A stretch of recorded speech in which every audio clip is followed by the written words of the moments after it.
Okay, so today we're going to be talking about the last chapter of To Kill a Mockingbird and what it means to annotate. What do you guys think it means to annotate? Do you know? Liv? To take notes while you're reading. Good, great. So notes while reading. What other ideas do we have? What do we think the purpose of annotation is? Luciana? So you could go back and see what you thought was important. Great. So, something that's great about annotations is that you are identifying with the text closer than you would otherwise. The difference is that when you take notes on a separate sheet of paper, you can't refer back to the text as easily. And so we, as we finish this novel, really want to engage with what's on the page. Also, it helps us understand what we're reading and why we're reading it. So, why don't we try an exercise? I like to use techniques like circling names and underlining places. See, it helps me to identify who's speaking or what's being spoken about, and directionals. So, however, instead of, to understand the tone that's being used. So, why don't we try this as a group? Lily, do you want to read out loud while the rest of us annotate? Sure. Great. A boy trudged down the sidewalk dragging a fishing pole behind him. A man stood waiting with his hands on his hips. Summertime, and his children played in the front yard with their friend, enacting a strange little drama of their own invention. It was fall, and his children fought on the sidewalk in front of Mrs. Dubos's. Fall and his children trotted to and fro around the corner, the day's woes and triumphs on their faces. And Boo's children needed him. Atticus was right. One time he said, "You never really know a man until you stand in his shoes and walk around in them. Just standing on the Radley porch was enough."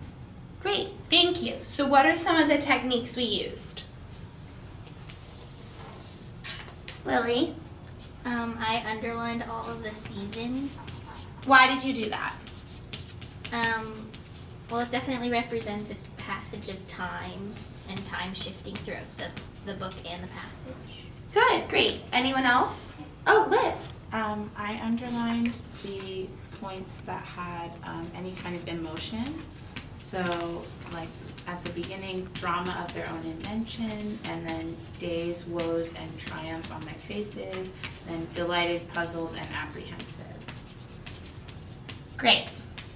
So, based on what we've learned in the past about this novel, what can we understand from this particular passage? For example, we know that Scout has been through quite a bit of trauma in the book. She's witnessed a trial, she's had to grow up a little bit, and she's been reading at Mrs. Dubos's house every week. So what else can we notice from this passage about her character? Luciana?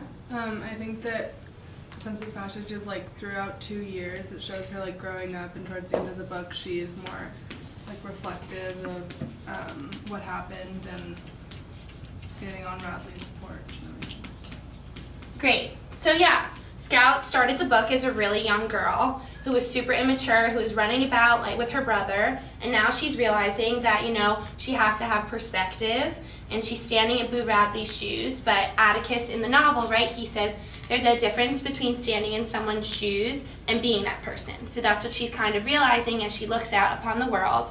And some of the stuff you might notice is from previously in the book, because she's thinking back to the memories she had over the last year that has led her to this point.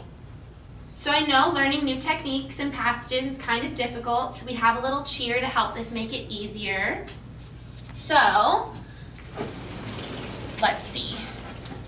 Super simple, and it's really fun, and every time you go to read your passages, you'll be able to look back and be like, oh, this is so easy. Okay, so it goes 1, 2, 3, 4, 5, lit passages, can't take our pride, 6, 7, 8, 9, 10, circle, underline, annotate again. Okay, so let's try it so it's all ingrained in your minds for next time, okay? Ready? 1, 2, 3. 1, 2, 3, 4, 5, lit passages, can't take our pride, 6, 7, 8, 9, 10, circle, underline, annotate again. So it's fun, right? We'll do it one more time. 1, 2, 3. 1, 2, 3, 4, 5, lit passages, can't take our pride, 6, 7, 8, 9, 10, circle, underline, annotate again. Cool.